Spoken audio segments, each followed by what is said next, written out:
Entendez-vous le vent chanter dans les cyprès, l'histoire d'un royaume au cœur de la forêt, royaume de légende et de mystère, où l'or et l'argent scintillent sous la lumière.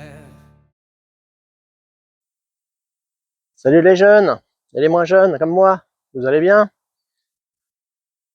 Pas trop chaud en France? Ouais, j'ai vu que la canicule est de retour, hein.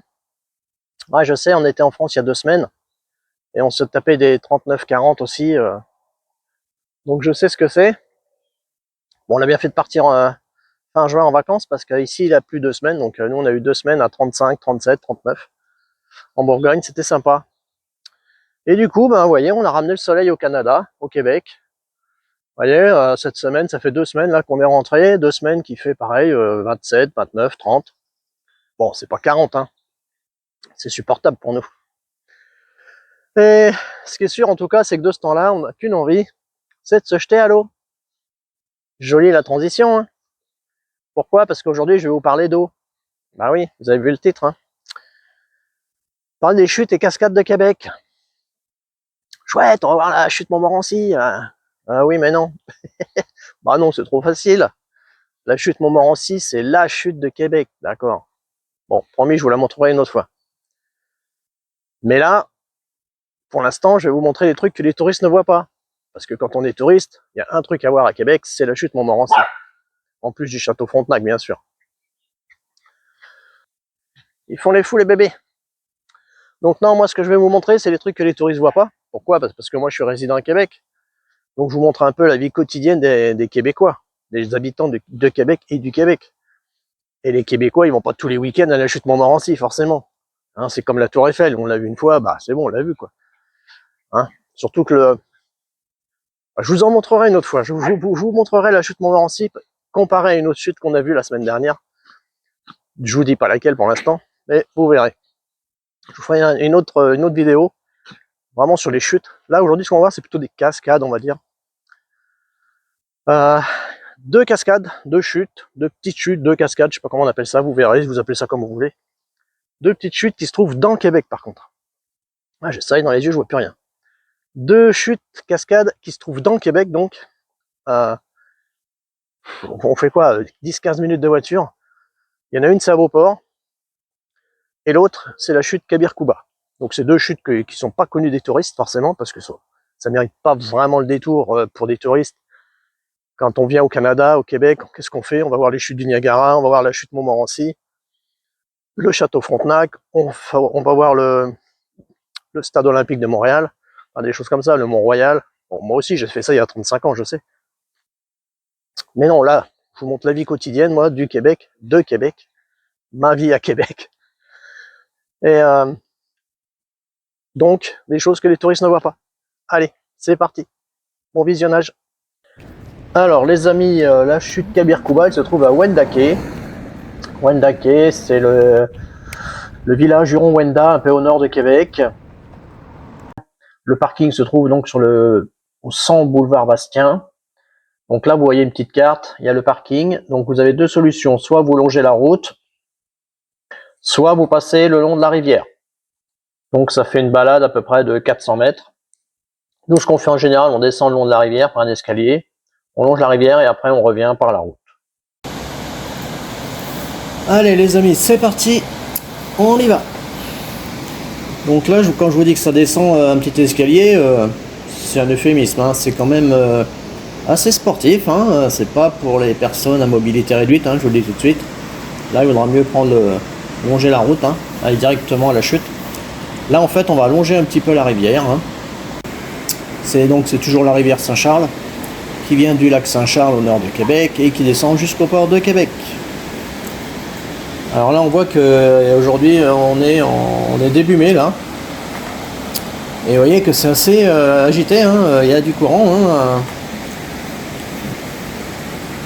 En fait, on voit qu'il y a du courant parce qu'on est un peu dans un canyon ici. Là, je vous rappelle, on est en pleine ville, hein. Mais on est vraiment dans un canyon encaissé, donc forcément quand ça se rétrécit, et ben le flot de la rivière grandit. Hein. Alors comme d'habitude, vous voyez, c'est bien aménagé. Hein. Au Québec, on aime bien faire des passerelles, que ce soit dans les parcs, que ce soit le long de la rivière.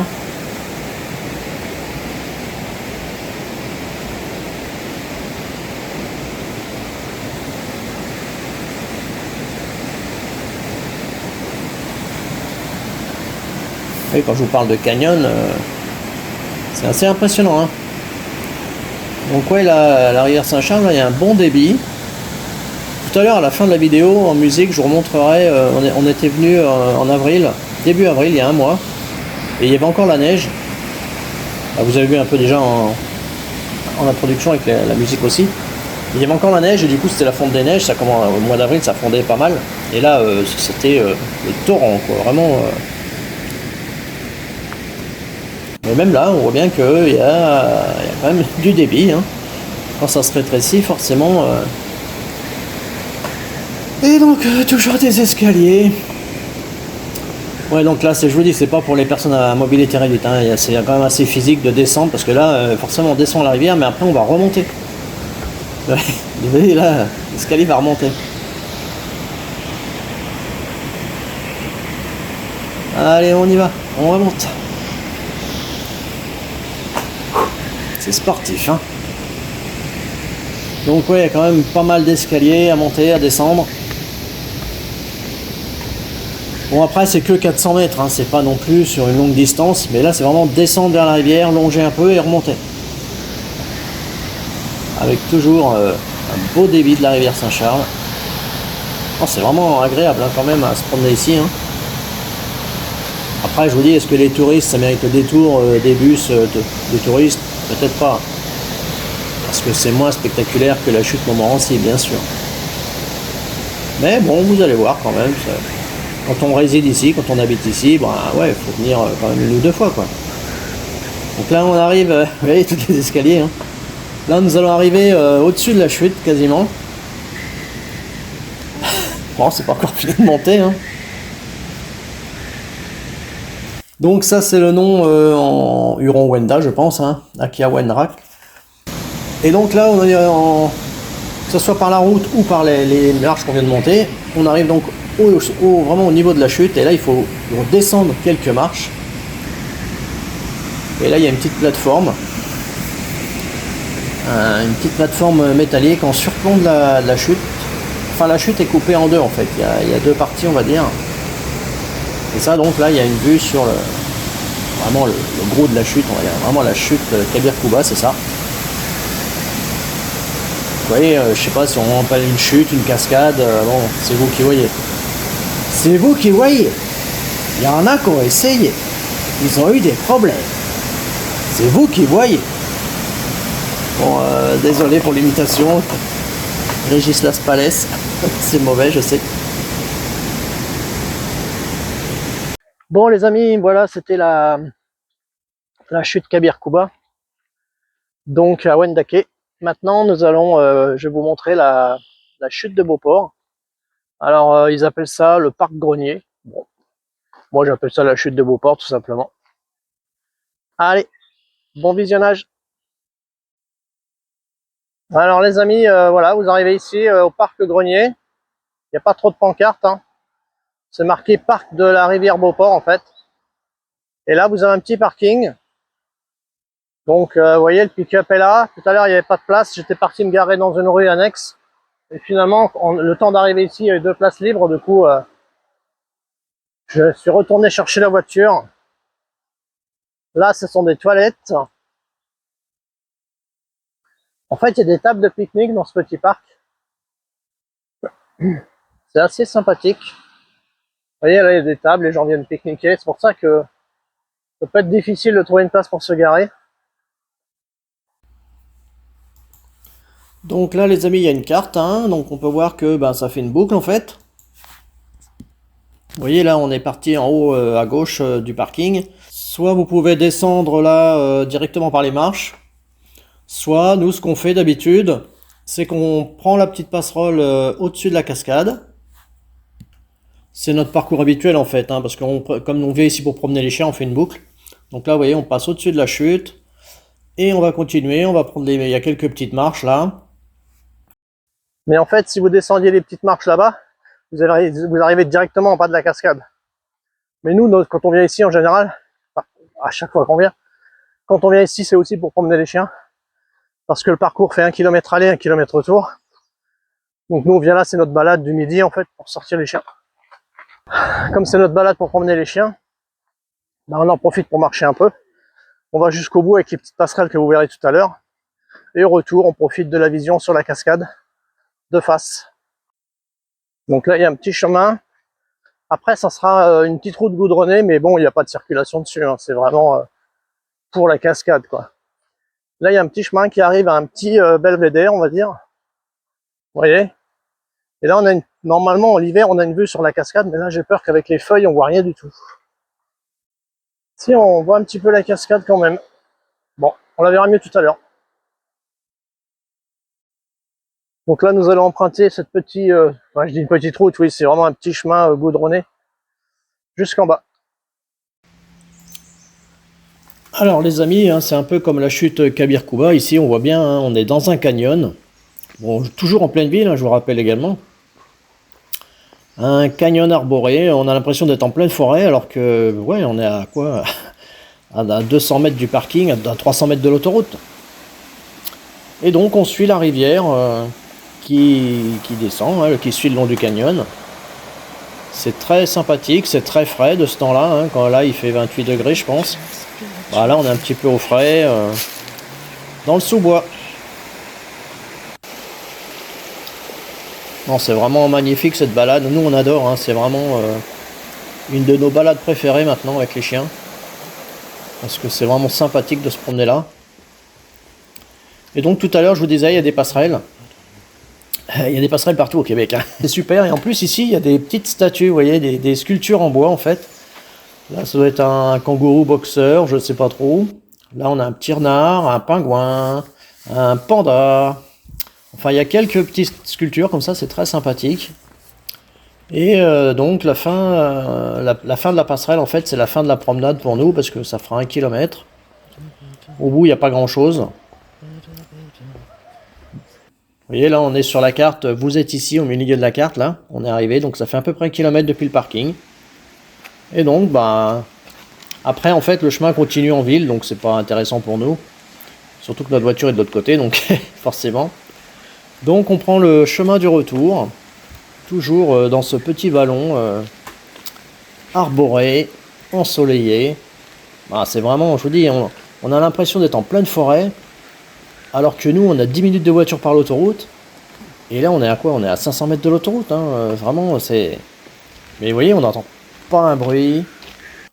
À part le bruit des rapides, mais il n'y a pas de bruit de voiture, il n'y a rien du tout. Rien que le bruit de l'eau. Non, c'est vraiment super sympa. Dommage que les touristes ne connaissent pas, parce que la chute aussi est sympa, regardez, on y arrive. Vous voyez, c'est différent de Kabir Kouba, c'est un peu plus haut, le débit est moins fort.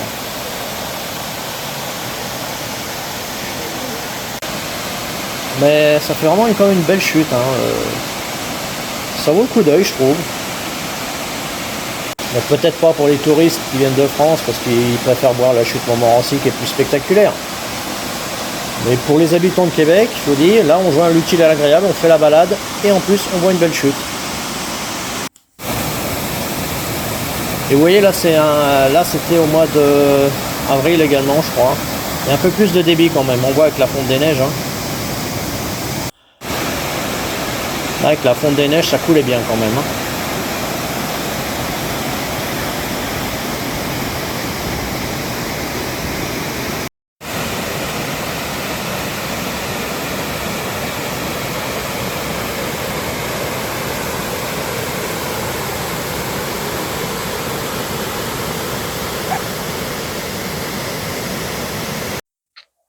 Voilà les amis, donc c'était les chutes et cascades de Québec. La chute Kabir Kouba et la chute de Beauport. Ils appellent ça le parc Grenier. Moi j'appelle ça la chute de Beauport. Donc voilà, c'est des petites chutes au quotidien que les gens vont voir. Nous on préfère la chute de Beauport parce que il y a un trajet de 1 km à pied, 1 km aller, 1 km retour. Donc pour promener les chiens c'est plus sympa, ça nous fait un petit 2 km tranquille. Donc puis la chute est vraiment sympa, hein, vous avez vu. Ouais, Kabirkouba, le problème c'est que les passerelles c'est pas très long, quoi. Ça doit faire à peu près, je sais pas, 500 mètres. Bon, ça vaut pas le coup de se déplacer nous avec les chiens pour 500 mètres, quoi. Nous on préfère faire des balades de 2-3 km. Donc c'est pour ça qu'on aime bien la chute de Beauport, qui fait 2 km aller-retour. Au moins, il y a 10 minutes de voiture pour y aller. Voilà, ça vaut le coup. Et donc pour terminer cette vidéo, je vais vous montrer quelques images de la chute Kabirkouba en hiver. On y était allé début avril à la fonte des neiges, là ça commençait à bien fondre. Et donc forcément, il y avait du débit dans la rivière, et la chute était énorme. Donc, petite fin en musique comme d'habitude, sur une chanson de ma création. Musique maestro.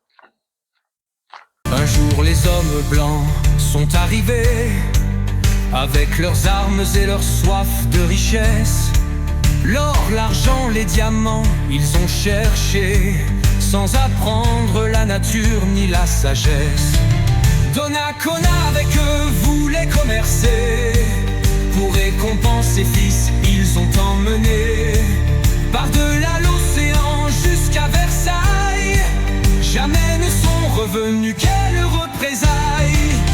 Au royaume du Saguenay, de Pohéné-Gamouk à Stadaconé, Huron, Wendat, Tabenaki sous Montagnier, d'Hochelaga